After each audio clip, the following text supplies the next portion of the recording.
여러분 안녕하십니까. 경제 현장 오늘 고광철입니다. 오늘의 주요 뉴스 전해드리겠습니다. 미 백악관이 중국산 수입품에 대해 품목별로 최대 245%의 관세를 부과하겠다고 명시했습니다. 바이든 전 정부에서 부과된 관세에다 트럼프의 상호 관세를 합하면 주사기와 주사바늘 같은 경우 기존에 발표한 관세율 145%보다 훨씬 더 올라간다는 건데요. 이에 대해 중국은 참 웃기는 일이라고 입장을 밝혔습니다. 제롬 파월 미 연준 의장은 트럼프의 관세 정책이 인플레이션과 성장 둔화를 동시에 초래할 수 있다고 경고했습니다. 파월 의장은 기준금리 변경을 의미하는 연준의 도구는 같은 시점에 고용과 물가 중 하나만 대처할 수 있다고 말했습니다. 연준이 관세 정책의 파장이 명확해지기 전까지는 기준금리를 내릴 수 없다는 입장을 밝힌 것으로 받아들이면서 뉴욕 증시가 급락했습니다. 정부가 2026학년도 의대 모집 인원을 증원 이전인 3,058명으로 확정했습니다. 1년 만에 의대 증원이 백지화된 건데요. 성급한 의대 증원으로 의정 갈등이 고조됐고 의대생의 수업 복귀도 제대로 이루어지지 않아 상처만 남겼다는 비판이 거셉니다. 대선을 앞두고 주 4.5일제 공약이 주목을 받고 있습니다. 국민의힘이 주 40시간인 법정 근로시간을 줄이지 않으면서 유연 근무를 통해 주 4.5일제를 추진하겠다고 밝혔는데요. 법정 근로시간 단축을 내세우는 민주당 안과는 다르지만 중소, 중견기업들은 긴장하고 있습니다. 주 4.5일제가 필요한지 기업들이 받아들일 수 있는지 이어지는 집중 진단에서 살펴보겠습니다. 경제현장 오늘은 SBS BJ앱과 유튜브에서도 실시간 시청 가능합니다. SBS BJ앱을 다운받아 시청하면 더 많은 정보와 뉴스를 볼 수 있습니다.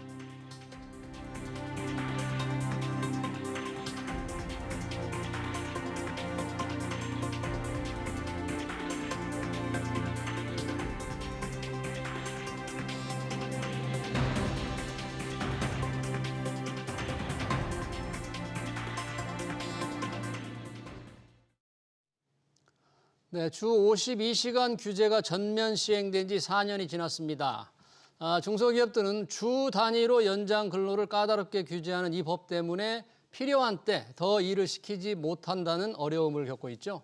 이런 상황에서 정치권이 대선을 앞두고 주 4.5일제를 꺼내들었습니다. 민주당과 국민의힘이 동시에 추진하는데요. 주 40시간인 법정 근로시간 단축 여부가 쟁점입니다. 기업들은 어떻게 생각할까요? 전문가들과 토론해 보겠습니다. 김성희 고려대 노동문제연구소 교수, 윤동열 건국대 경영학과 교수 나오셨습니다. 어서 오십시오. 네, 안녕하세요. 자, 이게 대선이 얼마 남지 않았는데 양당, 민주당, 국민의힘에서 주 4.5일제 공약을 내놓았습니다. 실제로 민주당은 뭐 주 4일제까지도 하자 이런 제안도 지금 해놓은 상태인데 양당의 입장이 어떻게 다른지 우선 김성현 교수님 양당의 주장 그리고 좀 어떻게 다른 건가요? 현행 이제 우리 기준 노동 시간, 법정 노동 시간은 40시간인데요. 예, 주 40시간이요. 예, 주 5일이 제가 당연한 것은 아닙니다. 주 5일로 운영되는 40시간제도 있고 주 5일이 안 되는 데도 있고 그렇습니다. 그러니까 이제 은행이나 사무관리 기술직 중심으로 주 5일제가 도입됐지만 공장이나 현장이 있는 곳에서는 그렇게 운영되지 않은 경우다가 나중에 따라오긴 왔죠. 주 5일제 흐름으로 왔는데 그래서 이제 주 40시간 밑으로 내려가는 거는 유럽의 그 선진 국가들도 굉장히 두려워하는 사안입니다. 굉장히 복잡한 산수를 거쳐서 낮추고 그렇게 하죠. 왜 5일 밑으로 떨어뜨리거나 하루 8시간 밑으로 떨어뜨리는 게 굉장히 부담스러운 그런 일이라는 것이죠. 그래서 우리의 삶의 패턴하고 워낙 차이가 나기 때문에 그런데 이제 40시간제 밑으로 떨어뜨리는 거는 공약하기는 부담스러울 것 같아서 주 40시간 단축하는 거는 밑으로 단축하는 거 38, 36, 35 뭐 이렇게 단축하는 거는 부담스럽다고 생각을 해서 근무일 중심의 접근이 이제 이루어지는 건데요. 유럽에서도 이제 공공기관이나 이런 데를 중심으로 해서 대기업, 민간 대기업 일부에서도 4일제, 4.5일제 실험이 여러 번 이루어진 바가 있습니다.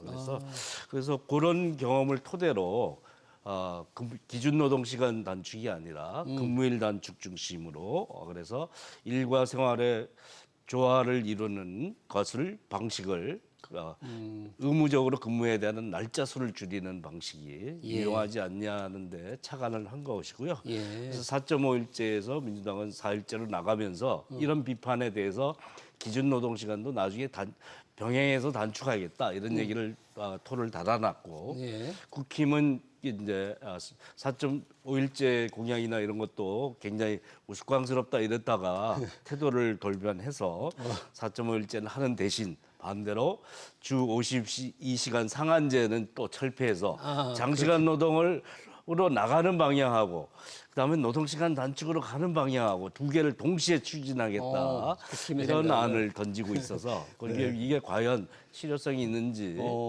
타당한지에 대해서도 논란이 일어나고 있습니다. 지금 이제 김성희 교수님 말씀하신 대로 한때 민주당이 지금 주 4.5일제 공약을 일찍이 했고 주 4일제로 가자는 얘기까지 하는데 처음에 주 4.5일제를 민주당이 꺼낼 때 국민의힘에서 아까 뭐 우스꽝스럽다고 그랬습니까? 네. 망언이다 뭐 이런 망언이다. 얘기까지 했잖아요. 네. 그때와 지금은 뭐가 바뀌었습니까? 국민의힘이 이렇게 입장을 바꿔서 얘기한 거는? 일단 4.5일제 공약이 양 정치권에서 다 나오고 있습니다. 예. 이게 아마 아시겠지만 워라밸을 좀 중시하는 이 세대들에 대해서 뭐 표심을 잡기 위한 하나의 방편이 아닌가에 대한 생각도 들고 있고요. 예. 또 이를 경쟁적으로 지금 얘기를 하고 있는데 음. 아까 말씀하신 것처럼 각 당의 입장은 지금 다릅니다. 음. 일단 민주당 같은 경우는 지금 근로시간 단축에 대한 부분까지 포함을 해서 4.5일 할 경우에는 36시간. 4.5일 하면 36시간. 그렇죠. 가자. 32시간까지 해서 주 4일제로 가자. 그러니까 8시간씩 근로를 하고 예. 4.5일제는 36시간, 나중에 40시간, 32시간까지 하자는 단계적으로 줄여나가서 노동자들에 대한 삶의 질을 줄여서 여가 시간을 확보하자. 예. 이런 부분이죠. 근데 여기에 또 걸리는 문제는 또 임금 문제겠죠. 임금. 예. 임금을 지금 민주당의 얘기입니까? 이렇게 줄이자는 그렇죠. 거에서 임금을 줄이지 않는 것으로 권고하겠죠, 사실은요. 임금을 깎지 않으면서 예, 예, 일만 조금 하자. 예, 뭐 그런 부분도 있고 국힘 같은 경우는 총 근로 시간은 40시간으로 유지하자는 거예요. 근데 40시간 유지를 하면서 예. 실제 4.5일제를 실시하게 되면 어떤 상황이 생길까요? 예. 당연히 뭐 이게 뭐 하루에 10시간씩 해야 되는 상황이 벌어질 것이고 예. 왜 그렇겠어요? 업무 효율성이라든지 생산성을 유지하는 데 좀 초점을 두겠지만 예. 사실상 일하는 근로자들이라든지 노동자들 같은 경우는 피로감이 누적될 수도 있잖아요. 네. 그래서 그런 부분들에 대한 우려도 있는 것이죠. 근데 양당 모두의 주장 자체가 지금 모순점과 문제점을 안고 있다는 거예요. 네. 둘 다. 네, 저는 그렇게 봐요. 네. 왜냐하면 실제 민주당의 근로시간 단축 관련된 것들 같은 경우도 중소기업에는 인건비 부담이 될 수가 있다는 것이죠. 네, 실제 여기서 만약에 줄어들게 되면은 그 인건비에 대한 부분들을 그대로 유지하지 않으면 네. 중소기업 근로자들 같은 경우는 어떻게 삶을 유지할 수 있냐는 것이죠. 아니 뭐 임금이 줄어든다면 뭐 중소기업 근로자만 불만이 있겠습니까? 대기업 근로자도 임금이 줄어든다면 네. 불만이 많겠죠. 그래도 뭐 대기업 근로자들 같은 경우는 이제 뭐 노사 간에 협의할 수 있는 협상력을 갖고 있으니까 협상력이 있다. 줄 수 있는 그게 줄어드는데 예. 국힘 같은 경우는 유연 근로제 같은 경우는 아까 김성희 교수님 말씀하신 것처럼 이미 노동 강도 심화라든지 장기간의 노동 은폐 효과를 낳을 수 있다는 비판이 지금 갖고 있다는 것이죠. 그러면 지금 초점이 아무래도 주 40시간 법정 근로 시간을 이 줄이느냐 논쟁으로 좀 이어질 수가 있네요. 단순히 주 4.5일제냐 뭐 4일제냐보다는 더 중요한 건 40시간을 줄일 쪽으로 우리가 가야 되느냐 이게 더 중요한 문제가 될 것 같네요. 우리는 지금 형편이 우리 경제 여건 볼 때 그러면 이거를 좀 정치권이 이렇게 나서서 법정 근로 시간을 줄이는 쪽에 공약을 내걸고 가야 할 우리가 상황이 됩니까? 지금 우리나라와 우리 기업 상황이? 예, 기준 노동 시간, 법정 노동 네, 시간이 그렇죠. 40시간인데 네. 주 52시간 상한제를 유지해야 되냐 말아야 되냐는 논쟁을 하고 있는 나라지 않습니까? 그렇죠. 장시간 노동 체제가 오랫동안 고착화됐고 그것도 12시간 시간의 노동 하는 것조차 조차도? 지키는 거 그거보다 넘어서 해야 된다라고 하는 주장이 주장이 많은데. 나오고 네. 그걸 지키지 못해서 고민이다라는 이런 상황에서. 시점입니다. 그래서 40시간 밑으로 떨어뜨리는 건 전체적으로 기준 노동 시간을 줄이면 노동 시간 단축 효과는 나타나게 되죠. 근데 이제 뭐 임금을 같이 줄이는 거는 그거는 이제 그걸 노동시간 단축이라고 하지 않고 조업 단축이라 그럽니다. 임금 불황기, 줄이는 거는? 예, 불황기에 뭐 가동시간 줄어서 노동시간 줄고 임금도 자동으로 주는 건 위기 상황이 왔을 때 생기는 일이니까 예. 노동시간 단축에선 자동으로 이제 임금은 보전되는 게 전제로 하는 게 노동시간 단축이 노동시간 단축이라 하면 임금은 그대로 유지하는 게 그렇죠. 전제 조건이다 이거죠. 그렇죠. 물론 뭐 한시적으로는 좀 조절할 수는 있겠죠. 부대 조건을 붙이면 그런데 원래 의미는 그렇다라는 거죠. 이런 상황에서 과연 이제 근무일 중심으로 단축하는 것 이것을 주 40시간 밑으로 떨어뜨리는 것과 같이 병행할 수 있겠느냐에 대해서는 예. 저는 원리적으로 근무일 중심으로 단축할 수 있는 방법은 없다. 우리나라에는 법제도가 근무일을 규정하지는 않습니다. 근무일은 예. 주당 근무 시간을 규정한다 이거죠. 예, 시간을 가지고 규제하는 거고 그걸 할 수 있는 기준 노동 시간을 줄여 놓으면 그에 맞춰서 근무일을 축소할 수 있는 데도 있고 그렇지 못한 데도 있을 수 있는 그게 이제 선택지로 남아 있는 거거든요. 네. 유럽 국가들도 대부분 근무일 중심은 법제화해서 하는 것은 아니고요. 예. 기준 노동 시간 줄이면서 딱 병행되는 것이거나 근무일 단축 중심으로 이게 법제화하는 방식이 아니라 시범 운영이나 공고 촉진하는 방식을 쓰는 것이라서 네. 우리에게 이제 기준 노동 시간 줄이는 문제 자체는 고민스러운 사안이죠. 예. 현행 장시간 노동 체제를 유지하니마니 하는 논쟁하는 국가에서 줄이는 게 어떤 식으로 작동할 거냐. 현실적으로 좀 뭐 쉽지 않다 그런 얘기네요. 예, 그런데 뭐 줄이기 위해선 장시간 노동을 줄이기 위해서는 사실 기준 노동 시간 줄이는 게 가장 효과적인 방법이긴 합니다. 그에 따른 문제점만 고려한다면 그렇습니다. 윤동일 교수님 그러면 법정 근로시간 지금 단축 얘기가 나오고 있는데 저희가 이제 주 4.5일제를 얘기하다가 이 문제에 지금 초점이 맞춰져 있는데 40시간 이내로 법정 근로시간이 정해진 나라가 있습니까? 뭐 있죠. 벨기에 같은 경우가 최초로 38시간으로 정했었죠. 벨기에. 예. 근데 이제 문제는 좀 있어요. 뭐냐면은 이 법정 근로 시간을 38시간으로 정했는데 이 벨기에는 유럽 최초로 4일 근무의 청구권이에요, 이거는요. 4일 근무에 대한 청구권을 법제화해서 주당 근로자가 4일 근로를 선택할 수 있도록 해준 거예요. 사일군을 선택한다. 예. 그러니까 무조건 기업에서 이걸 제공하는 것이 아니라 근로자가 본인이 나는 4일째로 일을 하고 싶다. 예. 그렇게 되면 9.5시간을 일하게 돼 있습니다. 하루에. 예, 예. 그러니까 38시간의 근무를 유지하면서 4일 근무를 요청할 수 있도록 돼 있는 것이죠. 네. 예, 그렇다 보면 실제 이게 이런 부분이죠. 하루의 근무 시간이 늘어나는 거예요. 예. 그러니까 우리가 얘기하고 있던 건 아까 김성희 교수님 말씀대로 우리는 근로 일수로 하기 때문에 8시간으로 하게 되면은 4일째로 하면은 48, 32가 되고 예. 4.5일째로 하면 36시간이 아니라 여기는 근로 시간은 그대로 두는 겁니다. 근로시간을. 예, 예. 그러게 되니까 근무 시간이 늘어날 수밖에 없는 거죠. 일일 근무하는 시간들이. 예. 그러니까 이 근무 시간에 대해서 부담이 발생하고도 노동자들 같은 경우는 피로가 좀 높아지고 있기 때문에 실제 이렇게 하고 있는 근로자는 0.8%에 그친다는 보도가 있습니다, 실제. 그러면 대부분은 그냥 뭐 5일 근무로 해서 다 그렇죠. 나눠서 일한다 예, 그런 얘기네요. 그러니까 이거 법적으로 정하는 것에 대해서는 좀 부담을 갖고 있다는 것이고요. 예. 뭐 아시겠지만 뭐 핀란드라든지 네덜란드라든지 뭐 영국 같은 경우도 지금 시도를 굉장히 하고 있습니다. 예. 왜냐하면 2022년도에 61개 기업을 대상으로 영국에서 실험을 했었어요. 예. 그래서 실제 이러한 실험 결과에 대해서 BBC에서도 방송을 했고 과연 주 4일제 근무로 인해서 이 근로자들이 행복해졌을까? 했을까? 그런 다큐멘터리도 나온 적이 있었습니다. 결과가 어떻답니까? 실제 이제 이 근무 시간이 뭐 실제 하루 근무 시간이 늘어나면서 일에 더 집중을 할 수 있었다. 그리고 가족하고 보낼 수 있는 시간이 뭐 늘어나서 좋다. 이런 긍정적인 것도 있었지만요. 또 부정적인 것도 많이 있었어요. 뭐냐면은 근무 시간이 다양히 늘어나면 어떻게 되겠습니까? 피로감이 피로감부터 쌓인다. 쌓이겠죠. 그 두 번째는 직원들끼리 근무 시간이 조율이 안 되다 보니까 근무 간의 커뮤니케이션이 안 되는 부분들이 있었다는 것이죠. 그래서 예상대로 이제 평일에 영업하는 게 사실 지속적으로 해야 되는 부분이 있지 않습니까? 저희가 서비스업 중이나 제조업 중에 그런 경우가 많이 있는데 그럴 경우에는 이 소규모 사업체가 그런 경우가 많은데 여기서는 굉장히 부정적인 효과들도 많이 발생하고 있다고 보고 있습니다. 뭐 주 40시간을 낮춰도 똑같이 물건을 생산하고 급여도 똑같이 받을 수 있다면 좋겠습니다만 그게 현실적으로 안 되니까 지금 이게 문제가 될 텐데 예. 만약 국민의힘 생각대로요. 국민의힘은 지금 40시간을 유지하면서 네. 4.5일제 해보자는 거잖아요. 예, 예. 그러면 이거는 뭐 뭐가 변합니까? 이것도 40시간을 유지하면서 한다는 거는? 월화수목은 9시간씩 4, 9, 36이죠. 1시간씩 더 일하고 금요일은 4시간 반 오전 공일. 근무만 한다. 예.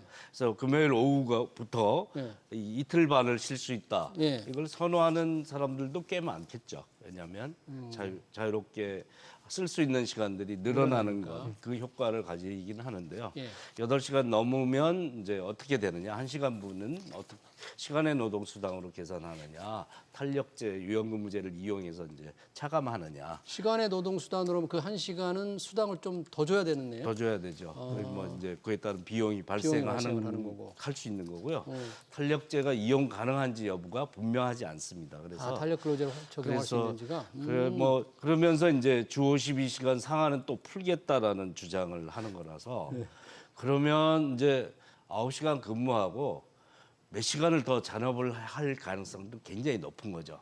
그다음에 금요일 오후도 토요일도 특근이 되겠죠. 그거는 이제 근무일에 면서 벗어난 거니까 특근을 많이 늘어나게 될 가능성이 있죠. 주 52시간 규제를 좀 풀면 토요일 그러니까 우리 52시간 상한제 실시되기 전에는 68시간 체제라 그랬잖아요. 토요일, 일요일 8시간씩 16시간을 더 근무하는 그렇죠. 그렇게 제조업 공장이 돌아갔고 시간의 노동 수당이 많아지긴 하지만 사실 장기적으로는 그게 건강권에 심각한 위협이 되는 거고 과연 생산성을 높이는 체계냐에 대해서 문제 제기가 됐는데 글로 돌아갈 가능성이 높습니다.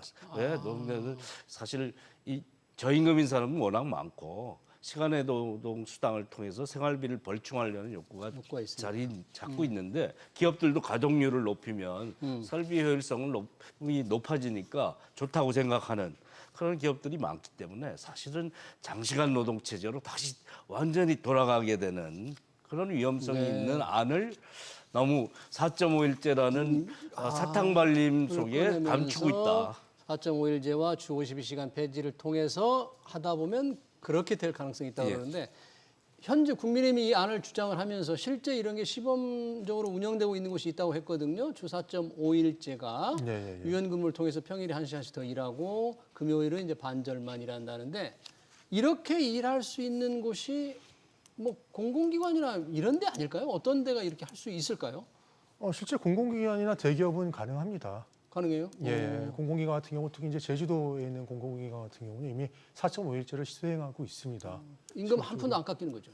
그렇죠. 예, 그런 부분들이 있죠. 그래서 실제 그런 업무를 수행하면서 4.5일제는 이미 저는 이렇게 할 수 있지만 지방으로 이전한 공공기관도 유연근무제를 도입함으로 인해서 실제 4.5일제를 시도하고 있다는 것과 다를 바 없다고 볼 수 있을 것 같아요. 네, 그렇게 할 수 있는 직장과 할 수 없는 직장 간의 이 뭔가 노동시장 이중 구조가 발생할 수밖에 없는 것이죠. 왜냐하면 아까 노동시장에 대한 근로시간이 우리나라가 굉장히 높다고 얘기를 하고 있잖아요. 그럼 뭐 2,000시간이 넘었다가 지금 1,780 정도로 내려왔다고 하지만 만약에 우리가 실근무 시간을 따졌을 때 대기업이나 공공기관은 주 40시간 이상 근로를 하는 사람들이 그다지 많지 않습니다. 사실상. 뭐 해서 52시간 넘길 수가 없습니다. 반도체 특별법을 통해서 반도체라든지 이쪽에 있는 뭐 기술직 직원들은 그럴 수가 있겠지만 실제 이 그냥 대부분의 대기업 공공기관 같은 경우는 40시간을 준수하고 있거든요. 근데 이와 같은 52시간에 대한 제한을 받는 기업들 같은 경우나 예에서 생산성에 대한 차질이 있는 기업들은 중소기업이라는 소상공인들이거든요. 그렇기 때문에 이에 대한 혜택을 받는 대상도 다를 뿐더러 또 실질적으로 이 제도를 시행했을 때 과연 얼마나 사회적으로 했을 때 파장을 미칠지에 대한 부분들을 각각의 업종별, 대상별로 분석을 하지 않으면 안 된다는 것이죠. 그러니까 근로시간 단축이라든지 일하는 방식을 바꾸는데 가장 큰 영향을 받는 것은 결국 중견기업들이겠네요. 그런 기업들은 이제 감당하기 어려운 상황이 많이 몰릴 테니까 그런 기업들은 지금 이런 논의에 대해서 굉장히 민감한 지금 반응을 보일 수도 있을 것 같아요. 예, 근데 이제 근무일 중심으로는 우리 현행 법 체계에서는 강제할 수는 없습니다. 근무일은 예, 근무일을 강제하는 방식의 노동시간 단축이 이루어질 수는 없고요. 법정 노동시간을 따라서 감축하겠다가 들어갈 때만 의미가 있는 거고 그럴 때 이제 타격이 크게 나오는 거죠. 이제 근무일 중심의 노동시간 단축이 효과가 있을 거냐? 전면적으로 모든 사업장에 예. 업종을 가리지 않고 실시할 수 있느냐?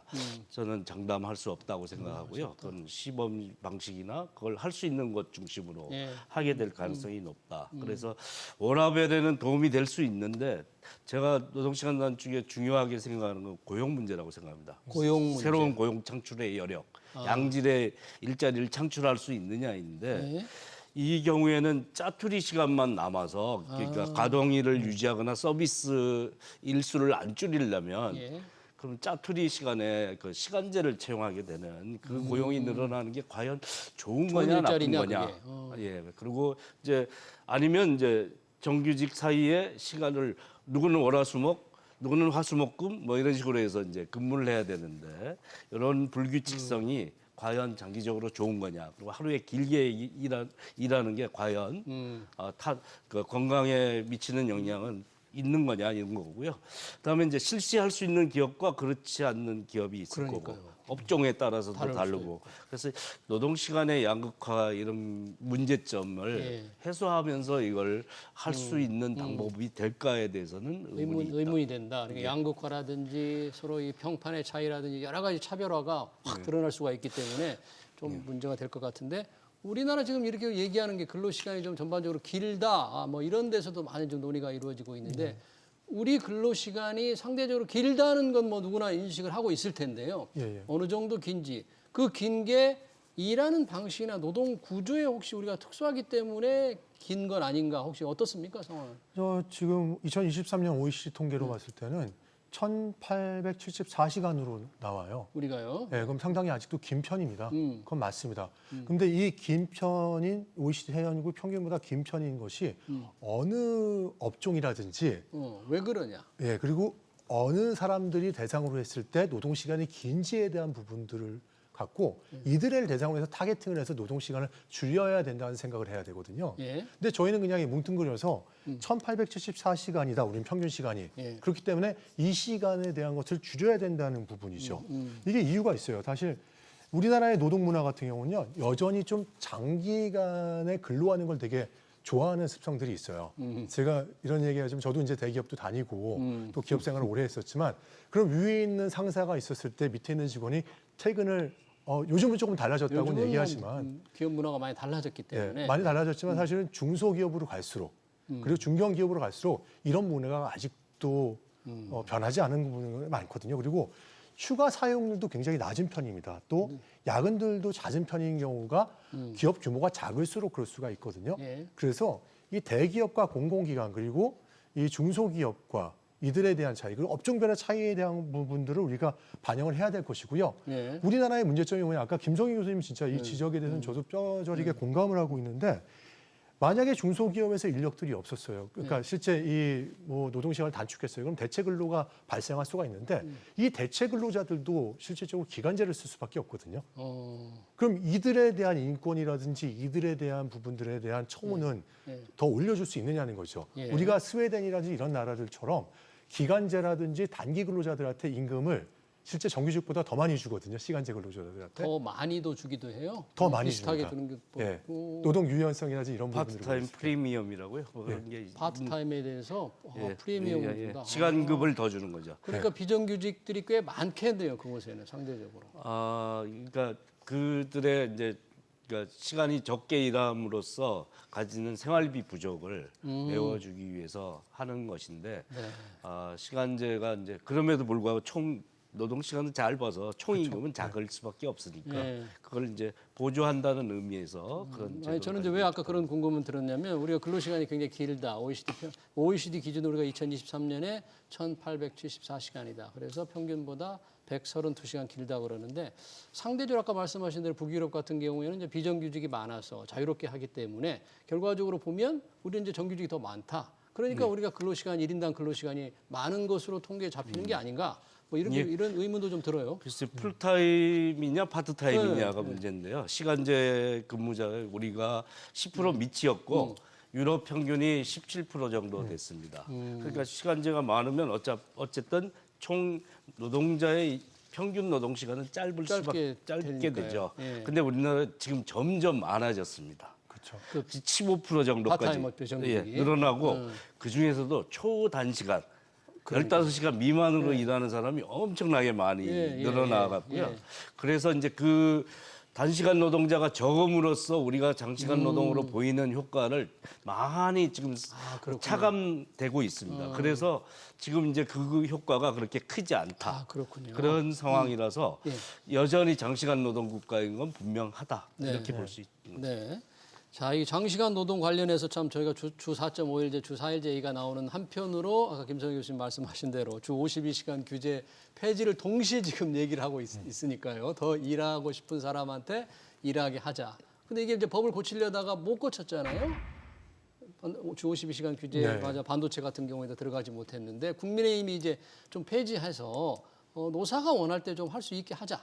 그런 얘기를 했는데 이거는 좀 민주당의 반대가 굉장히 심하기 때문에 이렇게 될 가능성은 좀 있을까요? 주 52시간 다시 저는 뭐 꺼내는데 사실은 가능성 없다고 봅니다. 가능성이 없다. 근로시간을 52시간을 줄이는데도 상당히 많은 노력을 배웠고 네. 노사 간의 이해라든지 여러 가지 부분의 충돌이 있었고 이를 적용하고 실제 현장에서 이에 대해서 습득하는데 걸린 시간이 10년, 20년 가까운 시간이 걸렸습니다. 그리고 아직까지도 주 52시간 근로가 안착됐다고 볼 수가 없거든요. 그 상황에서 지금 주 52시간제를 폐지하게 된다면은 사실상 우리가 과로 사회로 가는 그런 부분들이 될 수가 있을 것 같아요. 예. 특별한 경우에 자, 이 규제 폐지를 해서 조금 자율적으로 희망제 하나서 해보게 하자는 건데 그것도 좀 쉽지는 않을 것이다. 예, 대신에 그 부분은 가능할 것 같아요. 좀 김성희 교수님 말씀해 주시겠지만 경우에 따라서 이제 업종별이라든지 이번에 당연히 이제 유연화를 한 거죠. 네. 반도체 특별법 같은 경우도 그래서 그런 부분은 저희가 제시할 수 있을 거예요. 김성희 교수님. 예, 52시간 상한제 하면서 이게 사용자가 많이 얻어간 게 이제 탄력제 확대하고 탄력제 확대. 선택적 근로시간제라고 그러니까 일하는 시간을 조절할 수 있는 근무일 조정할 수 있는 그런 것도 이제 반도체에 해당하는 연구 개발 업무는 3개월까지 확대돼 있습니다. 예. 그런데 이제 이런 거 그다음에 특별 연장 근로라고 일시적으로 물량이 급증하면 늘릴 수 있는 그 신고에 가까웠거든요. 그래서 네. 그게 이제 삼성전자는 많이 이용하고 하이닉스는 거의 이용 안 했는데 왜 이런 거냐? 일하는 방식이 잘못된 것 아니냐? 삼성전자가? 하이닉스는 왜 안 썼는데 안 쓰고도 지금 뭐 어떤 HBM 1등인데 예. 지금 뭐 지금 단기적인 성과만 가지고 단순 비교할 수는 없지만 현재 그 시간만 가지고 비교해 보면 노동 시간 때문에 생긴 문제가 아니지 않냐 이게. 근데 왜 노동 시간을 늘려달라고 어처구니 없이 나오느냐 하는 것에 대해 논쟁을 그러니까 경영 실패 사유를 그러니까 이 사소한 곳에 네. 돌리는 그런 효과가 있지 않았냐라는 생각이 들고요. 네.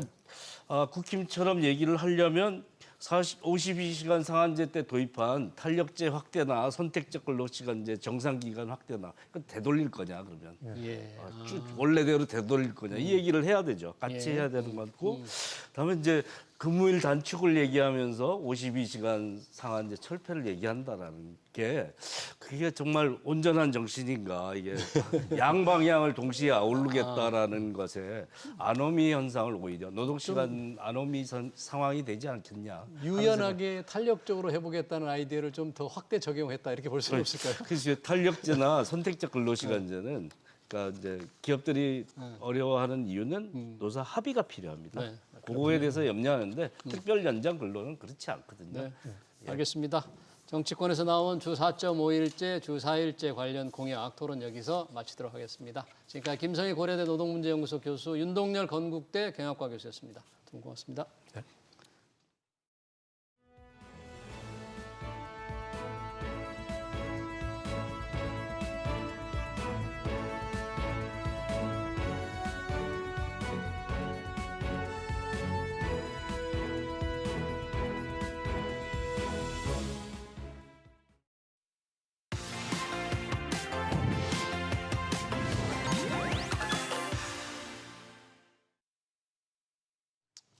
네, 한국은행 금통위가 기준금리 연 2.75%를 유지했습니다.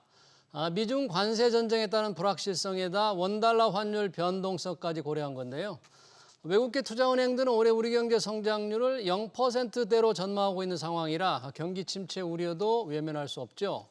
우리 경제는 어떤 상황인지, 기준금리 인하는 언제쯤 이루어질지 김명실 IM증권 연구위원 모시고 얘기 들어보겠습니다. 위원님 어서 오세요. 네, 반갑습니다. 안녕하세요. 자, 오늘 금통위 기준금리 2.75%가 유지됐어요. 뭐 낮출 거라는 전망은 좀 없었긴 합니다만 그 이유가 뭐 원달러 환율 불안입니까? 어떤 걸 들었습니까?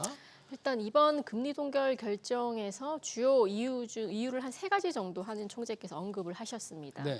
첫 번째로는 말씀 주신 대로 원달러 환율에 대한 부담, 특히나 이제 최근에 레벨 자체는 낮아졌지만 앞으로 이제 관세 관련 불확실성 때문에 변동성이 커질 수 있다라는 부분들이 우려가 제기됐고, 네. 두 번째로는 가계부채 관련해서 최근에 이제 토호제 관련돼서 이슈가 진행되다 보니까 가계부채가 단기적으로 조금 확대될 수 있다라는 부분들도 금융 안정 측면에서 한은의 부담으로 작용을 했습니다. 예. 마지막으로는 관세 정책 관련해서 또 연관지어 생각을 해보면 국내에도 물가에 대한 영향력들이 불가피할 것이고, 그리고 최근에 이제 원달러 환율 레벨 때문에 수입 물가 상승이 물가에 부담을 줄 수 있다. 이 3가지 요인들이 중첩되면서 금리 동결 단행이 됐다라고 보시면 되실 것 같습니다. 가계빚은 여전히 이제 부동산 대출 증가 우려, 이게 이제 하는 총재 머리를 조금 괴롭히고 있는 주제 중에 하나인데, 역시 말씀하신 대로 원달러 환율일 텐데, 이 원달러 환율의 동향이 달러 값에 이제 기본이 문제가 달러 값이잖아요. 근데 최근에 달러 가치가 조금 상호관세 이런 불확실성 때문에 조금 약세 기조로 가고 있다는데, 그러면 우리 원달러 환율이 떨어지면서 우리 원화 가치가 올라가는 건데, 이게 좀 위안화하고도 좀 밀접한 연결 때문에 원달러 환율이 또 오를 수밖에 없다. 나오는데 지금 상황은 어떻습니까? 네, 맞습니다. 달러 인덱스 추이만 보면 당연히 이제 달러 인덱스가 올해 3월 달 이후로 급격하게 꺾이기 시작했고요. 네. 반대로 원달러 환율은 달러 인덱스 하락의 추세에 영향을 거의 받지 못했습니다. 말씀 주신 대로 중국이 이제 금리 인하라든지 완화 정책으로 위안화 약세들을 주도적으로 하고 있기 때문에 원화 가치도 타 통화 대비해서는 위안화에 연동되는 경향들을 많이 보여주고 있습니다. 그리고 자체적으로도 국내 정치 불확실성이 펀더멘털 단에서의 둔화 징후들을 불러일으켰고요. 이런 부분들도 원화 가치의 절하 압력으로 작용을 했다라고 보시면 되실 것 같습니다. 네, 지금은 이제 1,420원대잖아요. 한때 정치적 불확실성이 높을 때에 비하면 거의 5, 60원 정도 떨어져 있는 상태인데, 요 수준에서 큰 변화가 지금 없어 보입니까? 어떻습니까? 사실상 원화 가치의 변동성은 여전히 잡히지 않았다라고 보고 있고요. 여전히 왜냐하면 불안하다. 맞습니다. 왜냐하면 이제 관세 관련해서 90일의 유예 기간이 이제 설정됐는데 그 안에서의 협상 카드가 어떤 식으로 전개될지에 따라서 환율 변동성이 추가적으로 튈 수 있는 가능성들도 있습니다. 그래요. 네, 거기다가 최근에 이제 외국인들의 수급과 관련해서 원화의 부정적인 이슈가 한 가지 있었습니다. 뭐냐면 흔히 말하는 WGBI, 윅비라고 해서 이제 그 주식으로 따지면 MSCI 같은 선진 채권 시장 지수라고 보시면 되실 것 같습니다. 채권 지수 말씀하시는군요. 맞습니다. 네.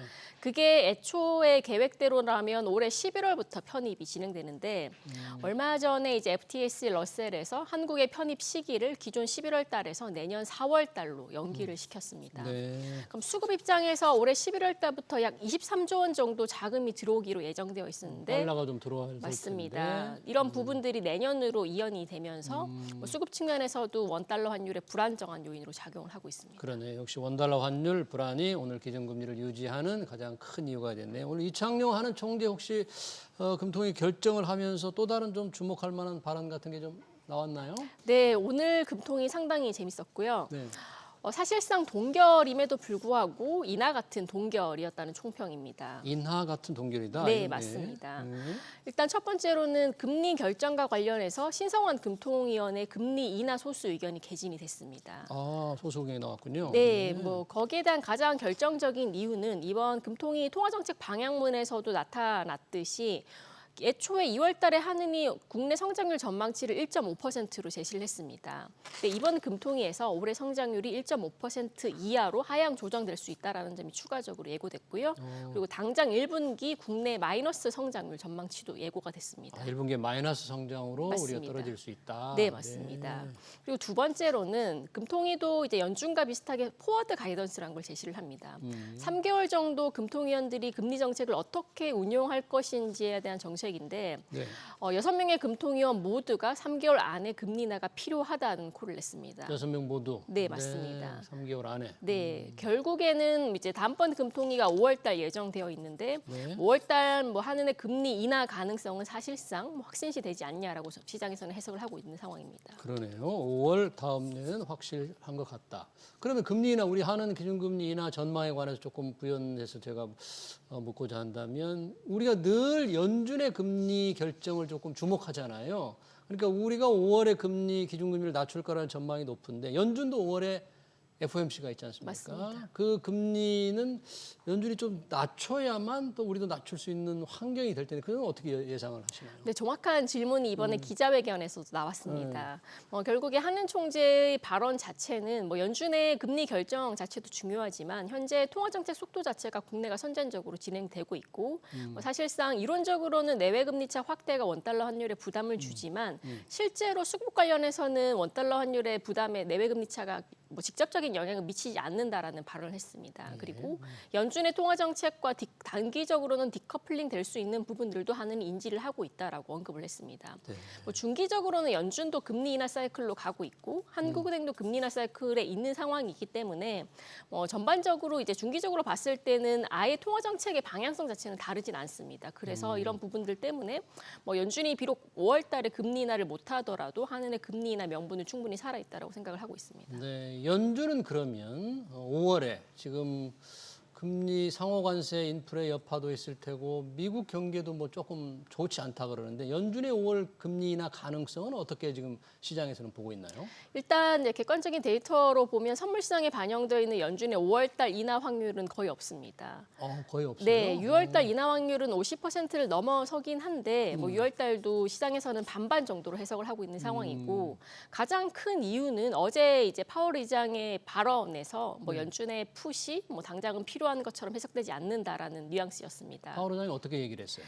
네, 직접적으로는 이제 듀얼 맨데이트, 이제 연준의 이중적인 의무에 대해서 강조를 했었고, 뭐 펀더멘털 상황이 관세 때문에 나빠지더라도 반대로 관세로 인해서 미국의 물가 상승률이 재발할 수 있기 때문에 연준은 계속해서 신중한 스탠스를 취할 수밖에 없다라는 발언이었습니다. 네. 뭐 결국에 해석을 해보면 뭐 당장 경기에 대한 불안감이 오는 부분들은 맞는데 뭐 관세 촉발로 인해서 인플레이션이 올라가는 부분이 보인다면 연준은 금리 인하를 주저할 수 있다라는 발언입니다. 네, 그러니까 연준이 뭔가 연준 법에 의해서 할 수 있는 해야 될 일이 성장과 물가 안정과 성장인데 지금 상황에서 연준이 둘 다 이룰 수는 없다.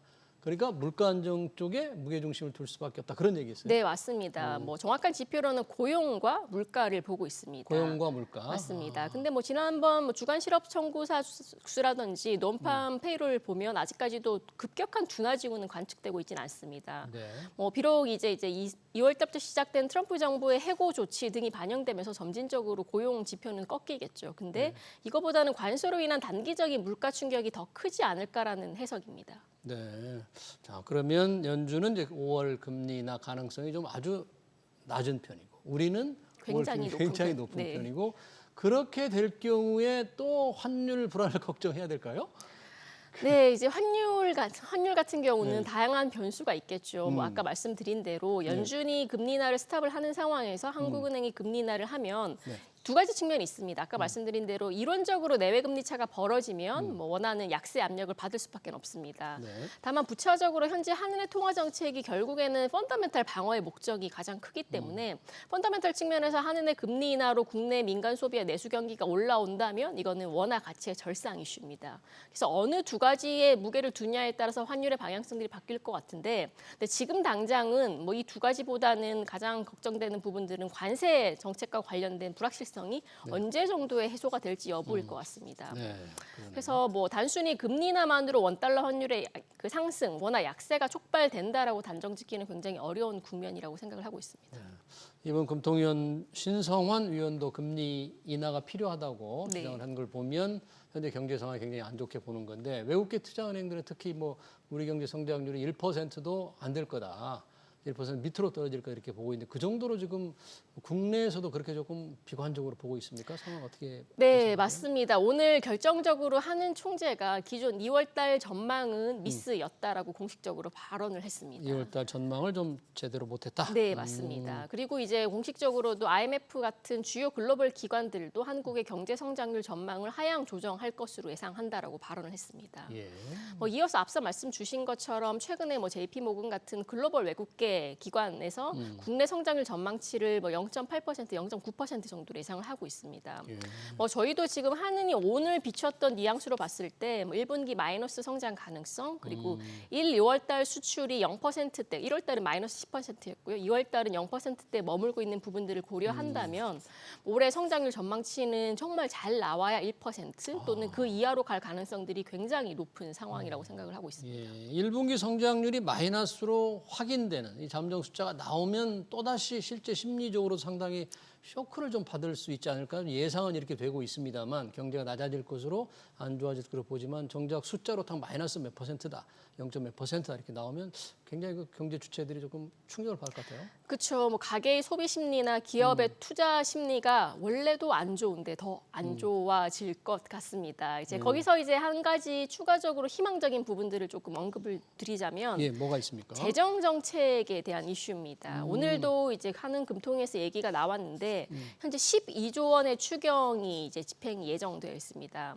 근데 시장에서 기대하는 건 이번 추경에서 끝나는 게 아니라 올해 하반기 정도에 추가적인 그 이제 추경이 단행되면서 결국에는 재정 확대 정책으로 인해서 국내 경기가 조금 살아나지 않을까라는 기대감입니다. 네. 오늘 이제 한은 금통위에서도 추경을 약 12조 원 정도 진행을 했을 때 네, 정부가 지금 12조 원인데 만약 네. 이대로 국회에서 통과된다면 네. 12조 하면 어떻게 효과는? 그러면 경제 성장률 제고 효과는 약 0.1% 포인트 0.1%. 있다고 말씀을 이제 주셨습니다. 네. 그래서 사실상 이번 추경뿐만 아니라 이어서 2, 3차 정도의 추경이 추가적으로 필요한 상황은 맞고요. 네.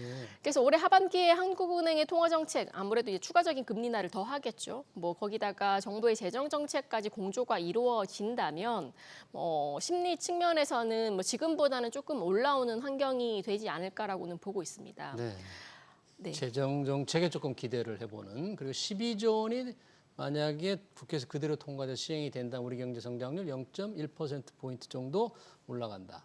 그러면 이런 상황에서 이제 한국은행이 5월부터 만약에 금리를 낮춘다면 우리 김명실 연구위원이 보기에 5월에 시작해서 올해 한 해 몇 차례 정도 금리를 낮출 수 있을 것 같아요? 오늘 이 주제가 이제 최고의 관심사였습니다. 결국에는 한국은행이 이번 인하 사이클에서 얼마까지 기준금리를 얼마까지? 내릴 수 있을까? 2.75인데 지금. 네, 맞습니다. 지금 현재 채권 시장 금리에 반영된 올해 최종 정책 금리 수준은 기존에는 2.25%였습니다. 네. 왜냐하면 당시 2월 달에 올해 2월 달에 한은 총재가 금리 인하를 단행하면서 추가적으로 약 2회 정도의 금리 인하가 남아 있다라고 생각한다라는 발언을 했습니다. 예. 근데 오늘 금통위에서 한은 총재가 다시 한번 관련된 발언들을 주셨는데 기존의 2회 인하 전망, 추가적인 2회 인하 전망에서 5월 달에 성장률 하락폭이 생각보다 더 심해진다면 2회 이상의 인하도 가능할 수 있다라는 발언을 했습니다. 2차례 이상도 가능하다. 네, 맞습니다. 그러네요. 5월 달에 한은이 어떤 숫자를 내놓을지에 따라서 시장에서는 기존의 2.25가 아니라 2%까지도 금리 인하를 할 수 있다라고 생각을 할 수밖에 없을 것 같고요. 네. 그래서 뭐 저희도 이제 결국에는 한국은행이 바라보는 국내 펀더멘털의 중립금리 수준이 어딜지를 생각해볼 수밖에 없는데요. 중립금리 수준. 맞습니다. 네, 어떻게 보입니까? 작년 11월 달에 한국은행이 논문 하나를 발표를 하면서 네. 국내 중립금리 수준을 2.55%로 공식적으로 발표를 한 바 있습니다. 2.5. 네, 맞습니다. 그리고 지금 11월 달부터 시작해서 약 5개월 정도 시간이 흐른 시점에서 성장률 전망치도 꺾였고요. 물가도 꺾였고요. 거기다가 이제 글로벌 통상 환경도 당시 대비해서는 훨씬 더 악화됐습니다. 네. 뭐 저희로서는 그때 당시보다 지금의 중립금리 수준이 더 낮아질 것으로 추정을 하고 있고 2.25 정도로 중립금리가 떨어졌다고 가정을 하면 이번 인하 사이클은 통화 정책 완화이기 때문에 기존의 정책 금리를 중립금리보다는 이하 수준으로 유지를 해야 됩니다. 네. 그런 측면에서 봤을 때 올해 한국은행의 최종적인 정책금리 수준은 2.0%가 될 가능성들이 크다라고 보고 있습니다. 그렇다면 지금에 비해서 0.25%포인트씩 내린다면 세 차례가 가능할 수도 있다. 맞습니다. 저희는 5월, 8월, 11월 정도로 예상을 하고 있습니다. 5, 8, 11. 네. 지금 중립금리가 통화 인플레나 뭐 경기 침체를 하지 않는 2.25%로 떨어진다는 전제로 세 차례인데 그러면 5월달에 한국은행은 그 성장률을 지금 1.5% 잡은 거를 뭐 굉장히 많이 낮출까요? 5월달에 성장률을 새로 전망을 하는 거죠? 네, 맞습니다. 얼마나 낮출까요? 저희는 0.3%포인트에서 한 0.4%포인트까지 낮추지 않을까라고 보고 있고 예. 기존에 2월 달에 1.9에서 1.5로 내렸고요. 그리고 이제 이번 5월 달에 1.5에서 최대 1.1%까지 내릴 것으로 예상을 하고 있습니다. 네. 마지막으로 이제 우리 가장 중요한 관세 협상이 다음 주에 시작이 되는데 혹시 우리가 좀 주목해야 될 부분이 있다면 어떤 걸 좀 봐야 될까요? 일단 세부적으로 관세 보편적 상계 관세율을 보편적 관세 말고 상계 관세율을 어디까지 낮춰갈 수 있을지 그리고 이제 현재 트럼프 행정부가 원하는 카드를 국내가 줄 수 있을지 좀 다양하고 복잡하게 얽혀 있다라고 생각을 하고 있습니다. 그리고 무엇보다 가장 중요한 건 결국에 지금 트럼프 행정부는 관세라는 무기를 가지고 환율 역시나 절상 압력을 강하게 행사를 하고 있습니다. 그래서 이제 환율 보고서에서 원화 가치 자체가 어떤 식으로 평가를 받을지 여부에 따라서 저희가 조금 더 액션을 취할 수 있을지 관세에 대해서 아닐지가 조금 판가름 날 수 있을 것 같습니다. 네, 잘 알겠습니다. 오늘 한국은행 금통의 금리 유지 결정 그리고 관세 협상 얘기까지 잘 들었습니다. 지금까지 김명실 IM증권 연구위원이었습니다. 고맙습니다. 감사합니다. 네.